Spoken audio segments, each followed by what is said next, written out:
But the next game on the slate, we had the Packers versus the 49ers. Now, what did you think about that one? Because that was a very, very interesting game. Yeah, I mean, that game was very interesting. Yeah. Jordan Love, he didn't play his best game, but he played a good enough game to keep the Packers in the game. Right. Obviously, with Debo getting hurt early, that played a huge role on the San Francisco 49ers offense because Debo – it did, bro. Because when Debo was in the game, that was who they were going to. You know what I'm saying? He had like 2 or 3 targets or touches on that drive that he got injured. So that was the game plan. It was Debo. Then he got injured, and they started stalling out a little bit offensively. Brock Purdy wasn't playing as well. Okay. You know what I mean? The only reason I was saying that, though, is just because Debo Samuel, honestly, over the past maybe month or a month and a half, maybe, it's not like he's had a huge role in the offense in terms of just him coming out and dominating. Mm-hmm. Actually, they use Brandon Ayuk a lot more than they use Debo Samuel. They tried, doing a couple run plays of Debo, kind of,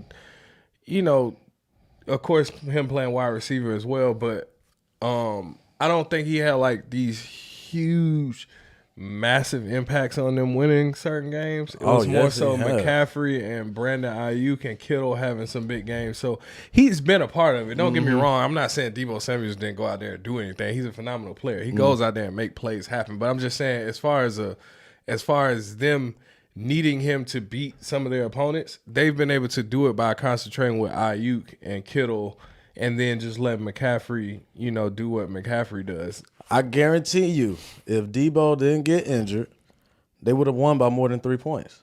Okay. I guarantee you that. Okay. I like Debo Samuel, so I don't want it to be misconstrued. But I'm just saying that I think the 49ers offense is that good that they can function without Debo Samuel. Yeah, I'm looking at it now. 2 touches for 24 yards. That's 12 yards average. That's a first down every time he touched the ball. Yeah. They were moving the ball with Debo Samuels in the game.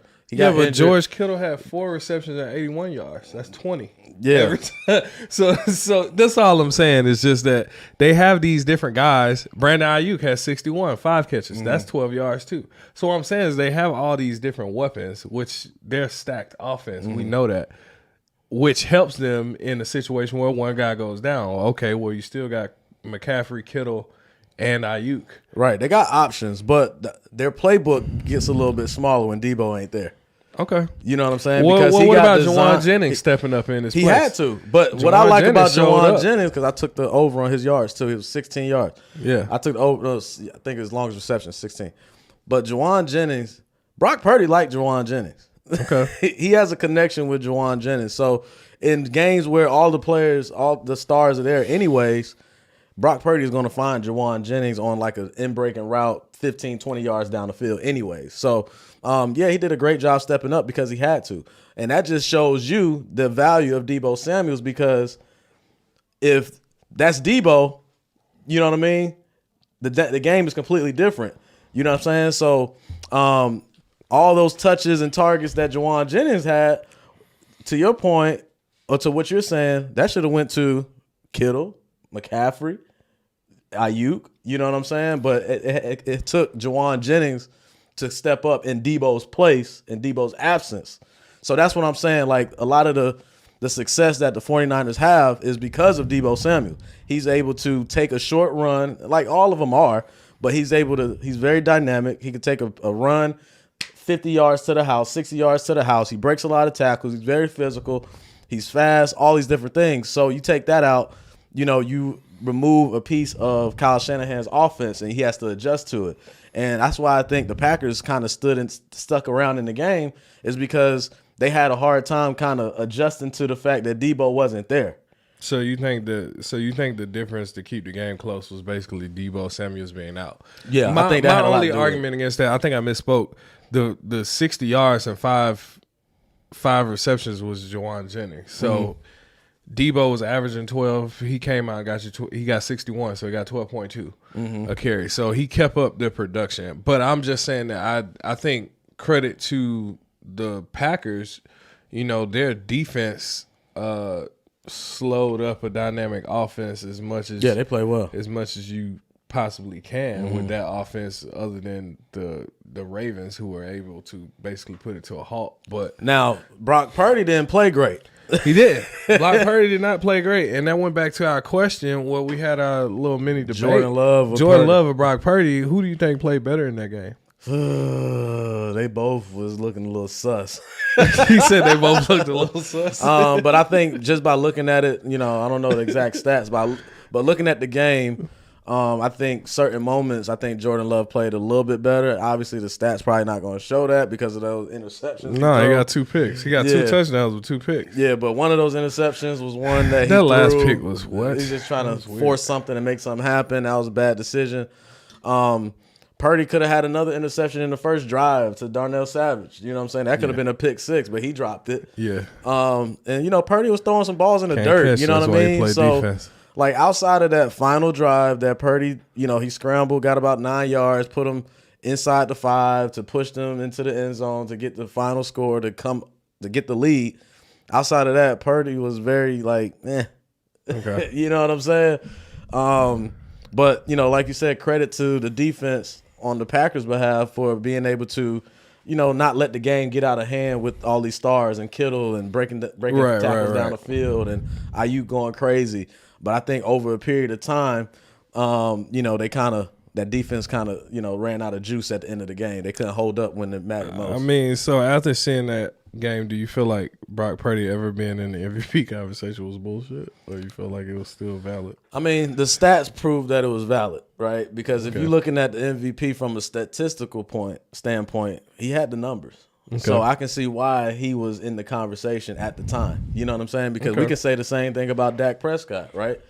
He had the numbers. He folded under pressure in the playoffs, but he had the numbers to be in the MVP conversation throughout the season. I still disagree that he folded this year, but hey, 2-5 in the playoffs, he fold every time I see him there. I'm just tell you that. You under 500 in the playoffs, it ain't just the team around you. At some point, you got to look in the mirror and say, all right, it's the quarterback. I just feel like McCaffrey should have been in higher consideration. The man scored a touchdown for, 17 games straight? Yeah, 100%. And, without him. But at the same time. When Brock Purdy went down, he had to play backup quarterback last season. Right, I get that. But this guy's not regular. But when you talking about Dak Prescott, I mean, Dak Prescott numbers didn't start getting good until he started targeting and hitting CeeDee Lamb as often as he should. So you take away CeeDee Lamb. But he changed up his throwing technique. He changed up, his routine, his whole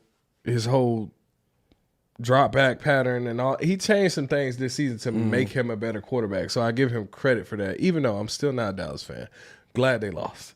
However, I was just wondering what your thoughts were on that one. But yeah, the 49ers squeaked out of that one. Yeah, they squeaked out because the Packers still could have beat them. Packers came to play, man. They came down. They got the ball. They was driving down the field. First drive. I mean, they didn't score a touchdown on that first drive. They kicked a field goal, but they were moving the football very well. Aaron Jones, once again, had another decent game running the football against this defense that we thought was super duper stout, but it looks like they have some issues in the secondary here and there. They've been having some issues in the secondary. They had a couple games where Charvarius Ward got cooked. Yeah, I think it's because Ufunga's injured too. Like, he was done for the season. Okay, you know what I'm saying? Yeah, Ufunga. But Charvarius Ward was getting cooked at one point in the season. Now, after they had their bye week and they got Chase Young, he kind of tightened up and cleaned it up some. Yeah, and then Gibson old. So you got issues on the back end. You know what I'm saying? Where Ufunga's out, Gibson old. I like De'Amon Lamore. I like him. Lenore, number 2, he fire. Dog.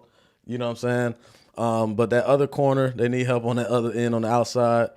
But yeah, their secondary is where. And then another thing, I don't think did Jordan Love get sacked? I don't recall Jordan Love get sacked.